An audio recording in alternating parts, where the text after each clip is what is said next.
Planning বা delivery প্ল্যানিংটা কি? মানে বার্থ প্ল্যানিং হচ্ছে যে আমি ডেলিভারিটা কোথায় করব।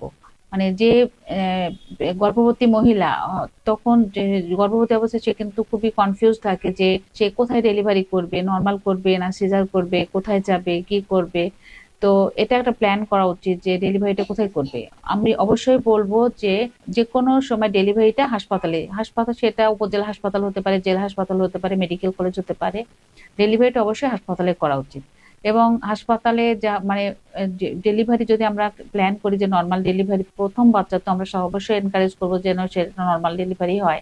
তো নর্মাল ডেলিভারি তো বলে কয়ে আসে না, যে কোনো সময় ব্যথা শুরু হতে পারে, সেটা রাত 2টা 3টা ব্যথা শুরু হতে পারে। তো এটা একটা ঠিক যে ব্যথা শুরু হলেই কিন্তু সাথে সাথে বাচ্চা হয় না, বাচ্চা হতে তো 7-8 ঘন্টা, 19-10 ঘন্টাও লাগে। তো ব্যথা শুরু হলেই মানে এরকম পাজল হয়ে যাওয়ার কোনো দরকার নাই। এটার জন্য একটা প্রিপারেশন আমাদের অবশ্যই রাখতে হবে যে আমি কিভাবে একটা হেলথ কমপ্লেক্সে যদি যাই আমি কিভাবে যাব, একটা ভেহিকেল রেডি রাখা বা কিছু টাকা পয়সা রেডি রাখা যে আমি যাব কিভাবে। তারপরে আরেকটা যে ডেলিভারির সময় অনেক সময় যে ব্লাড লাগে, একটা ডোনার রেডি রাখা, এটা একটা প্ল্যানের মধ্যে রাখা উচিত। আমরা প্রায় সময় দেখি যে পেশেন্টরা শহরে থাকে, ডাক্তার দেখায়, রেগুলার চেক আপে থাকে এবং ডেলিভারির সময় গ্রামে চলে যায়। এবং গ্রামে চলে যায়, সেখানে দেখা যায় যে গ্রামে একটা আনট্রেন্ড পার্সন, একটা দায় বা হলো যে যার কোনো অভিজ্ঞতা নাই বা আত্মীয় স্বজন দিয়ে ডেলিভারি করে। এবং এখানে যদি ডেলিভারি কোনো জটিলতা তৈরি হয় তখন কিন্তু তারা আর সেটা ম্যানেজ করতে পারে না। অনেক সময় যে যে দেখা যায় যে প্রলং লেবার বলি বা অবস্ট্রাটেড লেবার বা আটকে যায় বা ডেলিভারি হয় না, আটকে যায়। অথবা অনেক সময় দেখা যায় বাচ্চা ডেলিভারি পরে প্রফিউজ ব্লিডিং শুরু হলো, এটাকে পিপিএইচ বলা হয়। তো এই আটকে যাওয়ার কারণে কিন্তু অনেক সময় বাচ্চা পেটের মধ্যে মারা যায়।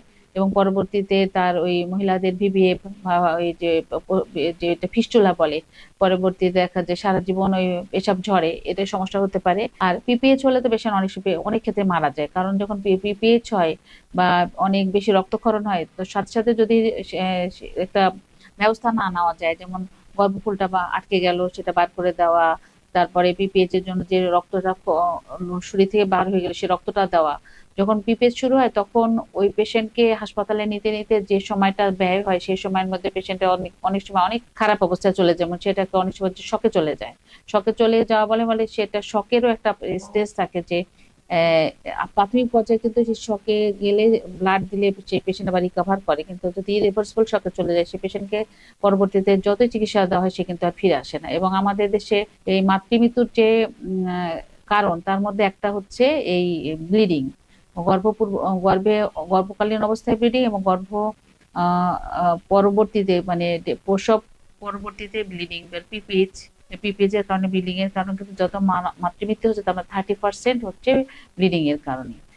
সেই জন্য এই আমি যে অবশ্যই হাসপাতালে ডেলিভারি করা উচিত এবং হচ্ছে এবং এটার জন্য আমার একটা প্ল্যান করা উচিত।